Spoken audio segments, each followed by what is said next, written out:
muslimat yang dirahmati oleh Allah Subhanahu wa taala, di antara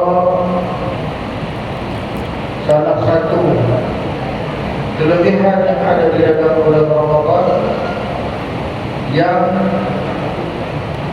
seringkali kita dengar, bila masuknya bulan Ramadan, maka kita akan mendengar bahawa Ramadan adalah bulan yang mana bulan yang disebut sebagai bulan ibadah, bulan rahmat, bulan kasih sayang, bulan keampunan, dan berbagai lagi nama-nama yang diletakkan ataupun dinisbahkan kepada bulan Ramadan. Di antara salah satu nama ataupun nisbah yang diletakkan oleh para alim ulama kita yang terdahulu kala, ialah mereka meletakkan Ramadan adalah bulan keadilan Allah Subhanahu wa taala. Ramadan adalah bulan keadilan Allah Subhanahu wa taala. Kenapa Ramadan dinisbahkan kepada bulan keadilan Allah? Kerana Allah Subhanahu wa taala nak menunjukkan sifat adilnya kepada umat baginda Rasul sallallahu alaihi wasallam. Umat baginda Rasul sallallahu alaihi wasallam umurnya tidak panjang. Baina Siddiq wa Sab'in, kata Nabi SAW, umur umat-umat aku ni, kata Nabi, dekat di antara 60 70. Maksudnya majoriti 60 70. Nak lebih daripada tu bukan tak ada payah. Nak temu 90, nak temu dengan 100, nak temu lebih daripada 100, bukan tak ada, tapi payah kita nak temu. Maka majoriti umat bagi Rasulullah SAW dekat 60 70. Nak dibandingkan dengan umat-umat yang terdahulu yang Allah Ta'ala berikan kepada mereka, ada yang sampai 1000 tahun, ada yang sampai 100 tahun, ada yang sampai umur 600, 700, 800, 900 tahun, ada yang sampai 300, 400 tahun. Maksudnya banyaklah umur umat-umat yang terdahulu nak dibandingkan dengan umur umat baginda Rasul sallallahu alaihi wasallam. Maka Allah berikan Ramadan kepada umat baginda Rasul sallallahu alaihi wasallam adalah untuk menunjukkan keadilan Allah Subhanahu wa taala, iaitu walaupun umat Nabi yang umurnya tak panjang, kakak 60, kakak 70, tetapi amal ibadat yang dia buat, ganjaran di sisi Allah melebihi daripada umurnya, melebihi daripada umur. Seperti mana yang disebut oleh Salman Al-Farisi radhiyallahu anhu, ketika mana Salman menceritakan berkenaan dengan kelebihan bulan Ramadan, dan dia menyebut Nabi sallallahu alaihi wasallam bersabda, "Man taqarraba fihi bi qaslatin min al-khair kana kaman adda fariqatan fi maswah, wa man adda fariqatan fihi kana kaman adda sab'ina fariqatan fi maswah." Nabi kata, sesiapa yang mendirikan, yang mendekatkan dirinya kepada Allah di dalam bulan Ramadan dengan makna dia buat amal ibadat pada bulan Ramadan, apa saja ibadat yang dia buat, dia mendekatkan diri pada Allah pada bulan Ramadan dengan dia melakukan satu kebajikan, iaitu dia buat benda sunat, satu benda sunat, maka akan diberikan ganjaran pahala kepada seolah-olah dia menunaikan satu perbuatan. Dia buat satu benda sunat satu ya, tapi ganjaran yang Tuhan bagi kerja pahala wajib. Dan kata Nabi SAW, sesiapa yang menunaikan satu kefarduan di dalam bulan Ramadan, dia buat benda wajib itu satu, maka dia akan mendapat ganjaran seolah-olah dia menunaikan 70 kefarduan pada bulan-bulan yang lain. Maksudnya tadi kita buat hanya fardu satu, apa dia isyak.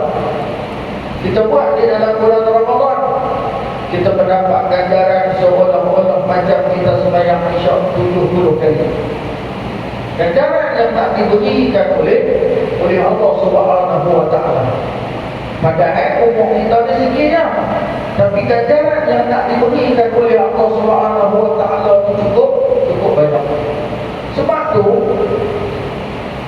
keistimewaan umat baginda Rasul sallallahu alaihi wasallam ni ialah bila dia buat amal ibadat, dia buat tu sikit dah.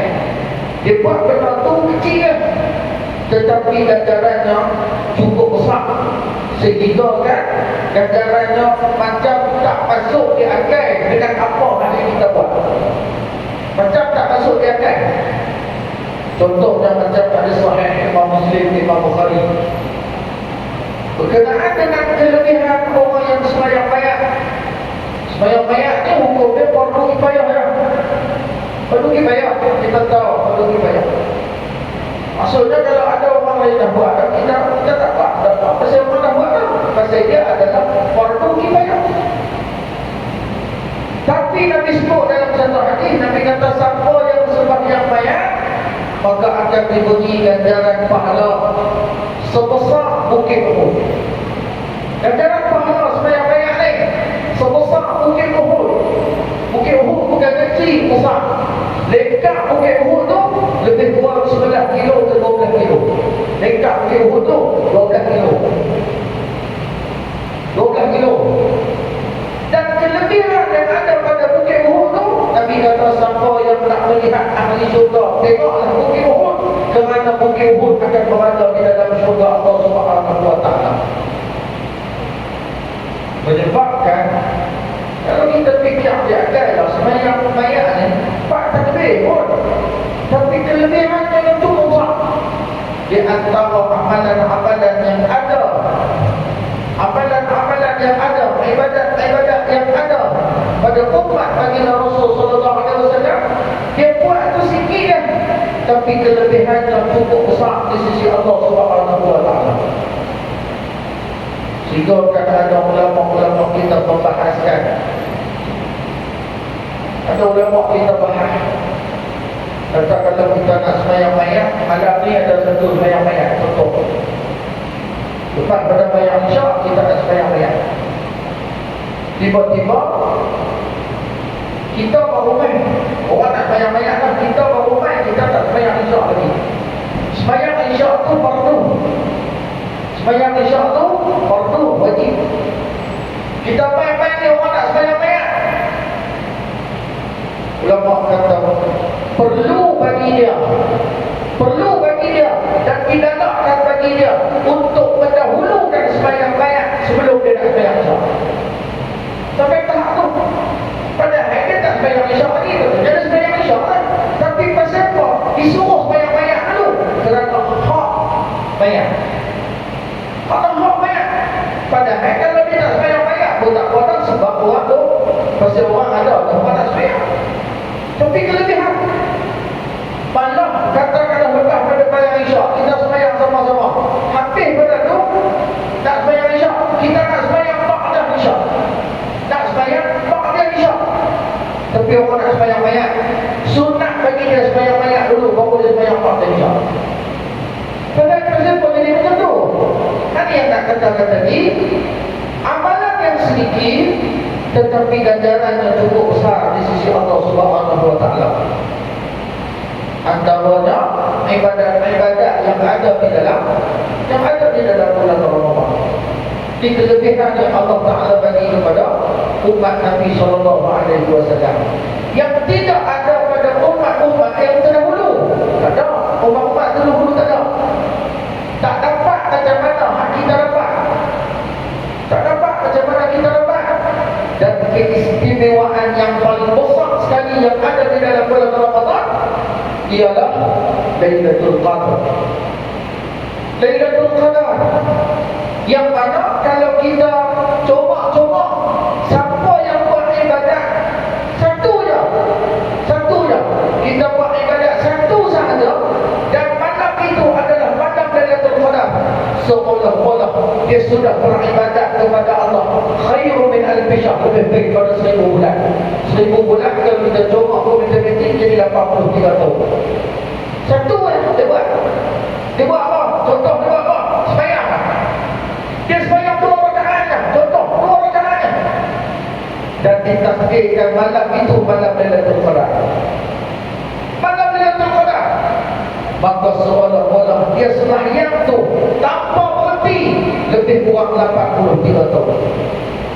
Kelebihan yang diberikan oleh Allah kalau kita bertemu dengan satu sekali Lailatul Qadar. Cuma kalau kita bayangkan kalau bertemu dengan 10 kali, tidakkah samanya macam 800 tahun? Sebab tu umur umat Nabi walaupun pendek, dekat 60, dekat 70, tapi kelebihan amal ibadatnya di sisi Allah begitu banyak. Di sisi Allah begitu banyak. Nabi SAW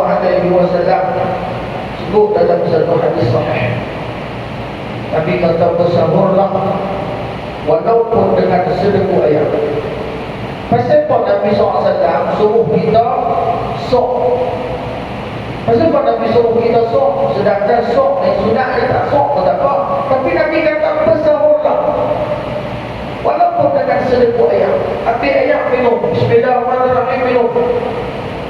Apa kena? Apa hikmah dia?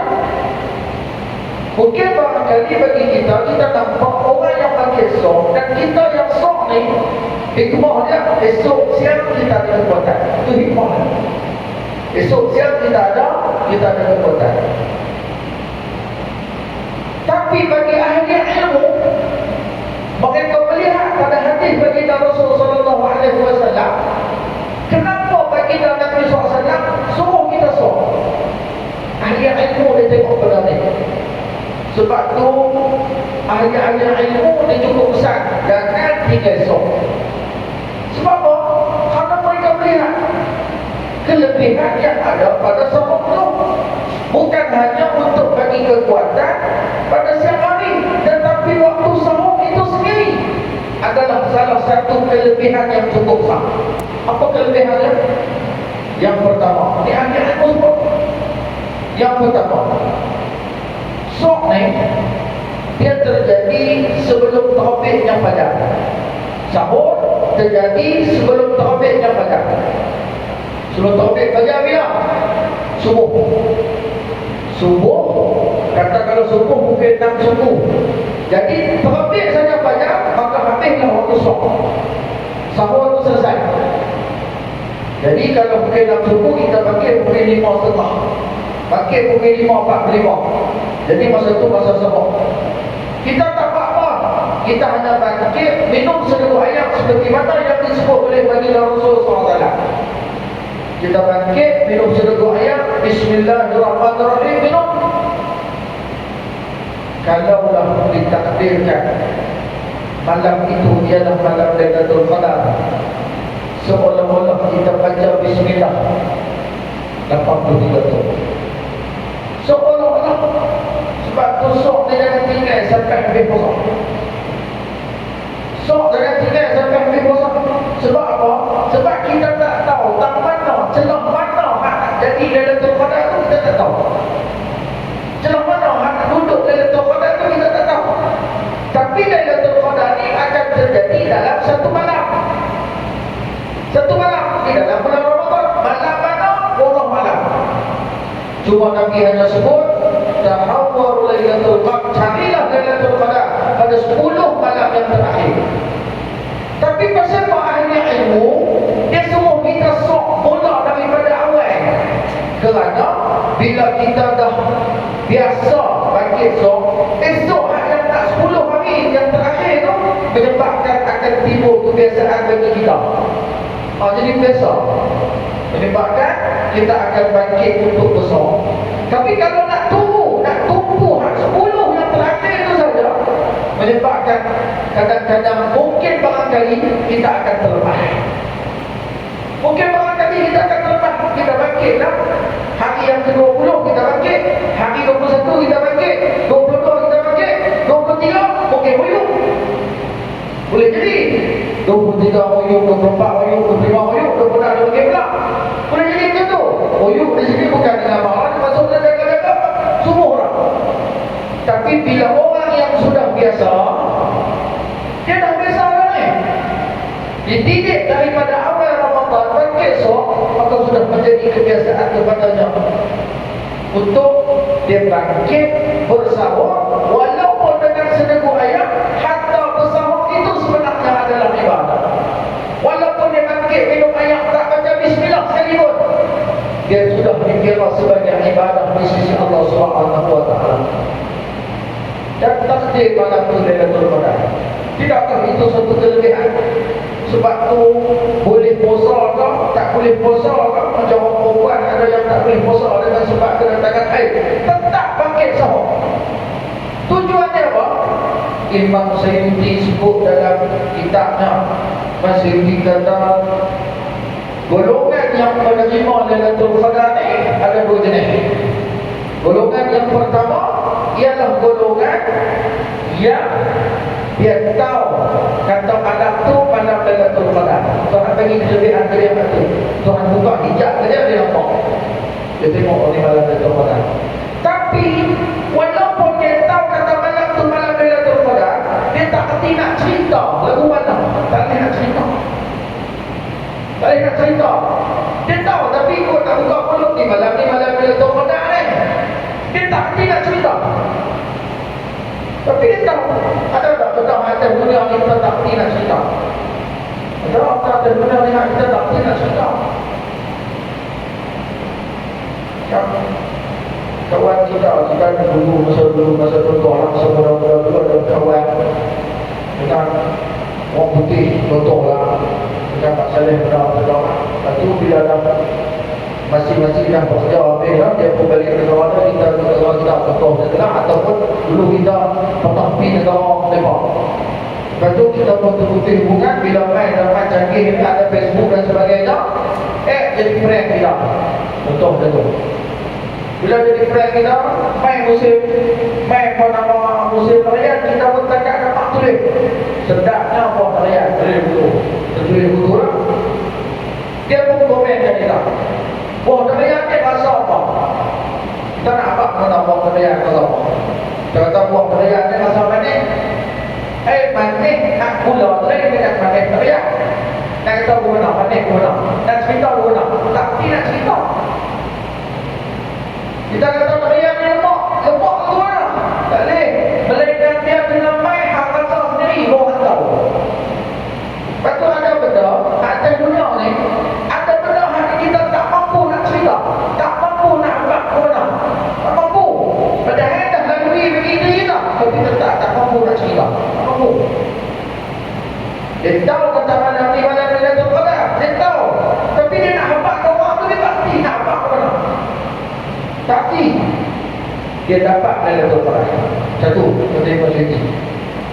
Yang kedua, kata Imam Syafi'i, mereka tak tahu kata malam tu malam Lailatul Qadar, tetapi nama mereka tersenarai sebagai orang yang mendapat Lailatul Qadar. Ini golongan yang kedua. Mudah-mudahan kita tu golongan ni. Kita tak tahu malam Lailatul Qadar. Tak kita tahu bila. Tak tahu bila. Jadi Allah malam. Tetapi nama kita tersenarai sebagai orang yang dapat Lailatul Qadar. Kenapa? Kerana kita buat sesuatu ibadat, satu kebajikan saja di dalam malam tu, kita sudah dikira sudah mendapat kebajikan. Kita sudah dikira mendapat Lailatul Qadar. Kami yang mana pun buat kebajikan itu lah, kita sudah dikira mendapat Lailatul Qadar. Sebab tu Nabi kata jangan tinggal esok. Nabi kata jangan tinggal esok. Tujuannya hati yang sebenarnya, tujuan yang besarnya yang ni. Sebab tu hadis-hadis Nabi SAW alaihi wasallam. Kalau kita beli buku, kita baca, kalau kita baca, mungkin barangkali kita hanya akan dapat dari sudut maknanya sahaja. Tapi ada pun hikmah di sebaliknya. Mesti mencari guru ahli ilmu, baru kita akan jumpa apa sebenarnya. Apa sebenarnya yang nak disebut di dalam hadis baginda Rasul sallallahu alaihi wasallam. Apa yang nak disebut oleh baginda Rasul sallallahu alaihi wasallam. Hadis kata macam ni, hadis kata macam ni, hadis kata macam ni. Tersebut. Dia bagi hikmah. Hikmah yang kita sendiri pun tak pernah fikir. Kita sendiri pun tak pernah terfikir. Kita tu berasa macam payah nak dapat Lailatul Qadar, tapi sebenarnya tak perlu. Sebab tu amalan yang sedikit tetapi ganjaran yang besar di sisi Allah Subhanahu wa taala. Ada seorang lelaki disebut dalam hadis sahih Imam Bukhari, Imam Muslim. Dia nak bagi derma. Dia nak bagi derma. Dia buat nak bagi derma untuk ibadat. Maksudnya dia nak buat satu ibadat yang mana ibadat dia betul-betul tak mengharapkan Allah Subhanahu wa taala. Allah lah bagi dia. Allah nak bagi lah. Maksudnya macam tu. Diharap kepada Allah Subhanahu wa taala. Satu hari dia keluar daripada rumah dia untuk malam, dia nak bagi derma. Dan dia jumpa seorang perempuan. Masa dia nak bagi derma kat perempuan tu, dia tengok kiri kanan, tak ada orang. Mudah-mudahan dia kata tak ada orang tengoklah aku bagi derma ni. Sebab kalau aku bagi derma orang tengok, lagi mungkin dia akan timbul ya, macam tu lah lebih kurang. Jadi mudah-mudahan tak lah. Dia pun bagi pada seorang perempuan ni, dia pun bagi Allah. Duk besok orang bercerita. Orang kata dia ni bagi derma lah, tapi bagi derma kepada pelacur. Menyebabkan dia sedih. Duk esok malam tu dia cari pula orang. Dia keluar daripada rumah dia, cari pula, cari jumpa. Dengan harapan yang sama dan perbuatan yang sama macam mana semalam dia buat. Dia tengok tak ada orang kan, dia pun bagi derma kat seorang lelaki. Dia pun bagi esok orang pula cerita. Orang kata dia ni bagi derma dekat pencuri. Pencuri pula. Curi pula. Duk esok ni malam dia kata tak boleh dia turun cari. Dia pun cari pula. Cari jumpa seorang lelaki, dia tengok tak ada orang, dia pun bagi derma kat lelaki ni. Bagi derma kat lelaki ni. Bila dia bagi derma kat lelaki ni, dia pun bagi esok orang bunyi pula. Dia tu ingat orang tak nampak, dia bagi derma. Rupanya orang nampak. Orang kata dia ni lagu mana, hari tu bagi derma kat pelacur. Lepas tu bagi derma kat pencuri. Ni malam tadi dia bagi derma kepada orang kaya. Pada orang kaya. Bagi kat orang kaya aku mantap dia ni. Menyebabkan dia rasa sedih. Sebab itu Ibn Athaillah As-Sakandari dia sebut dalam kitab Hikam. Imam Ghazali sebut dalam kitab Ihya Ulumuddin. Bila kita buat sesuatu ibadat, nak bagi tekuat keyakinan kita, jangan kita fikirlah itu. Kalau kita fikir, sakit dia akan jadi keraguan. Akhirnya bila ragu buat ibadat, dia ragu boleh puasa, kadang-kadang boleh batal. Macam nak bagi derma orang, nak bagi derma jangan fikir. Bagi-bagi itu selesai. Jangan lepas pada itu fikir. Kalau fikir, habis. Yang rugi siapa? Rugi kita. Mana tidak sekali lagi kita bagi terus. Jangan berfikir lah apa kita bagi tadi. Kita masuk bank, basic. Keluar daripada bank, dia kata pakcik tolong bayar pakcik saya ni 3 hari dah tak makan. 3 hari dah tak makan, tolong saya Allah tak boleh orang kita pun pasal kesihatan. Pasal kesihatan kita pun pergi ke anak. Nak pergi ke dia. Kita pun masuk kereta. Bila bagi itu sepatutnya jangan fikir lah. Habis, tutup pun dah selesai. Tapi bila pergi bagi, masuk dalam kereta, pergi fikir pula, itu jadi masalah. Dia masuk kereta, dia kata 3 hari dan dia tak makan, tapi pada besar, jalan belok. Dia tipu aku. Jadi tipu aku ni, tak halal lah.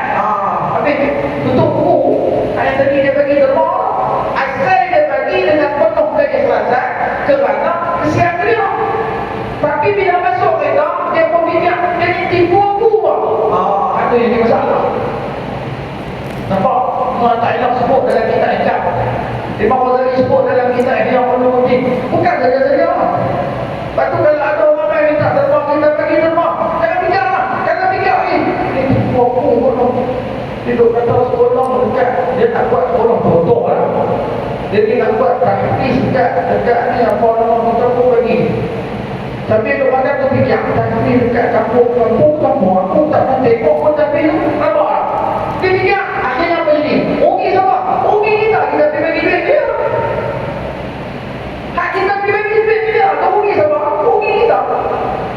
Jangan fikir tahfiz dia nak bohong tak bohong dia dengan Tuhan. Kita lepas lah.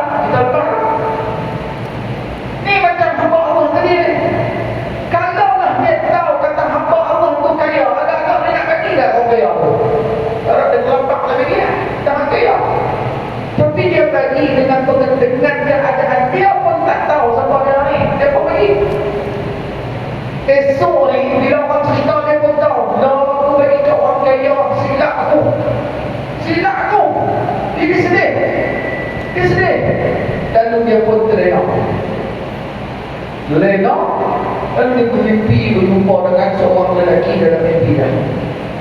Dia kata sesungguhnya lelaki itu dalam mimpi dia kata apa? Hadisnya ada sahih Imam Bukhari. Tak, semua Muslim berada. Tak macam hadisnya itu, tapi kita buat terjemah. Saya nak angkatkan. Bagi dalam mimpi dia kata sesungguhnya derma kamu yang kamu telah berikan kepada 3 orang manusia negeri ini, sesungguhnya di sana ada keberkatan. Di sana ada keberkatan. Kamu jangan rasa sedih, sesungguhnya di sana ada keberkatan. Keberkatan dia apa? Dengan sebab kamu bagi derma kepada pelacur tu pun dia jadi terfikir jahatnya aku pun ada orang ni bagi aku menyebabkan dia berhenti daripada pelacur. Mencuri pun sama juga menyebabkan dia berhenti daripada mencuri. Dan hak yang kaya menyebabkan dia berfikir, akhirnya dia kata aku ni kaya, aku tak boleh pergi derma. Dia tu tak kaya mana pun boleh pergi derma, takkan aku kaya tak boleh pergi. Menyebabkan dia pun pergi derma sebab pada tu. Maksudnya ada keberkatan. Kerana apa? Kerana dia menanam satu sifat yang disebut oleh baginda Rasulullah SAW, seperti mana hadis yang kita baca selalu dalam bulan Ramadan, man qala Ramadan imanan wa ihtisaban ghufira lahu ma taqaddama min dhanbi. Siapa yang menghidupkan bulan Ramadan dengan penuh keimanan dan dia mengharapkan ganjaran daripada Allah. Dia buat semua dan dia harap ganjaran daripada Allah. Dia sembahyang tu harap ganjaran daripada Allah. Dia puasa harap ganjaran daripada Allah. Dia tak fikir apalah, hati semua Tuhan nak bagi ke dia. Ghufira lahu ma taqaddama min dhanbi. Dia ampunkan dosa. Buat amal ibadat mesti meletakkan pengharapan kepada Allah Subhanahu wa taala. Berarti nak boleh kelebihan yang tu ada tadi ciri-ciri ni, cara dia macam mana? Caranya dia dah buat ibadat mesti letak pengharapan pada Allah. Tak pengharapan pada Allah. Kita bangkit sok, tak pengharapan pada Allah. Mudah-mudahan sok yang aku bangkit ni lah Lailatul Qadar. Maksudnya tu maksud tak pengharapan pada Allah. Mudah-mudahan. Kalau bangkit sok minum air pun dikira dapat dah. Telahlah lagi lah kalau malam tu bayang. Telah lagi lah kalau malam tu baca Quran. Telah lagi lah kalau malam tu zikir. Lagi banyaklah lagi yang ganjarannya. Ganjaran yang nak diberikan oleh Allah Subhanahu wa taala. Kelebihan yang kita sendiri pun tak pernah terfikir. Tak terfikir pun tu. Tapi akhirnya ilmu nampak tu. Sebab apa? Sebab akhirnya ilmu bila dia tengok hadis Nabi SAW, dia cuba kait dengan Quran. Tak mana Quran? Quran kata salamun hiya hatta matla'il fajr. Sejahteralah Lailatul Qadar itu sehingga taufiknya fajar. Taufik fajar ni bila? Subuh. Maksudnya Lailatul Qadar itu terjadi pada waktu malam. Malam tu habis bila? Subuh. Subuh lah ni bukan 6 subuh contohlah. 6 subuh. Jadi kalau dia ambil sebelum waktu subuh tu dia ambil yang semayang tu ibadat. Itu pun sudah dikira. Cuma kena letak hati ini. Apa dia? Pengharapan kita kepada Allah. Harap-harap sungguh-sungguh. Mudah-mudahan aku buat ibadat sikit-sikit miskin ni menjadikan dia sebagai ibadat aku dikira sebagai orang yang mendapat Lailatul Qadar. Apa keadilan apa? Tuhan nak tunjuk keadilan dia, cukup pun dah. Hatta walaupun kita rasa macam tak apa, tentu rasa macam kurang je pun, rasa macam tak suka, tapi sebenarnya itulah keadilan Allah. Ini sebelum nak berlaku hujan ada 2-3 malam dah. Baik panas terik. Mungkin barangkali ada di kalangan kita macam tak suka lah kita kata panas sangat, tak boleh nak ni duk orang mengibar, duk pun tak tenang tentang ni panas, buka kipas tak ini semua kata panas lah. Pasal macam kita tak suka, tapi panas itu sebenarnya keadilan Allah. Tak mana keadilan Allah? Kerana ada makhluk yang memerlukan panas. Oh, kita tengok ada orang kata kerana panas tadi ada tubuh-tubuhan yang memerlukan kepada panas. Kau tengok belah kalau kena hati kalau sedap semua. Kerana panas, kalau kita fikir dia akan panas ni sampai ayam pun tak ada, kering tanah semua kering, atas kita kering semua lah.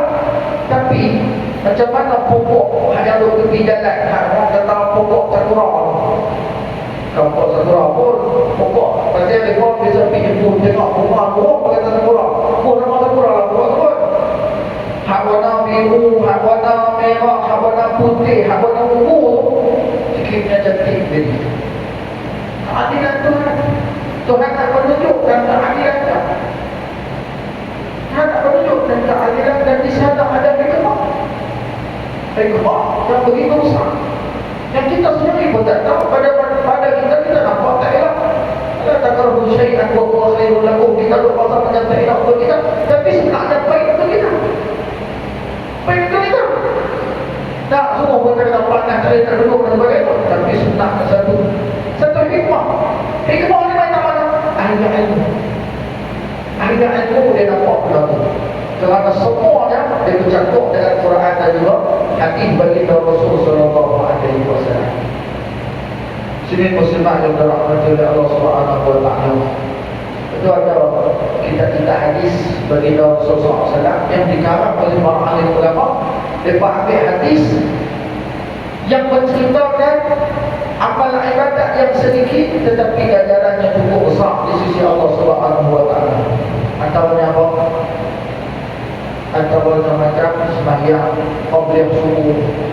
Kelebihannya khairu minad dunya, lebih baik daripada isi dunia. Kelebihannya dia kata kelebihan yang diberikan kepada umat baginda Rasul sallallahu alaihi wasallam. Tapi kita kena merasa seronok, merasa bersyukur, merasa nikmat kerana Allah Ta'ala jadikan kita sebagai umat baginda Rasul sallallahu alaihi wasallam. Maka kita dapatlah dan ambil nikmat-nikmat, kelebihan-kelebihan yang ada pada umat baginda Rasul sallallahu alaihi wasallam. Sini muslimah yang dirahmati Allah, mudah-mudahan Allah Subhanahu wa taala merahmati dan memberkati kita. Akhirnya mudah-mudahan kita tersenarai sebagai orang yang diletak namanya menerima menjadi tetamu Lailatul Qadar insya-Allah. Wassallallahu ala sayyidina Muhammad walhamdulillahirabbil alamin. Bismillahirrahmanirrahim. Alhamdulillahirabbil alamin. Wassalatu wassalamu ala alihi washabbihi ajma'in. Allahumma salli ala Muhammad wa sallim ala Muhammad wa sallam wa afiyah. Allahumma salli ala Muhammad wa sallim ala Ramadan bisalam wal afiyah. Allahumma barik lana fi syahr Ramadan wa ballighna lailatul qadr. Sallallahu ala sayyidina Muhammad. Alhamdulillahirabbil alamin. Subhanakallahumma wa bihamdika asyhadu an la ilaha illa anta astaghfiruka wa atubu ilaik. Bismillahirrahmanirrahim. Alhamdulillah. إلى الذين آمنوا وعملوا الصالحات وتواصوا بالحق وتواصوا بالصبر. السلام عليكم ورحمة الله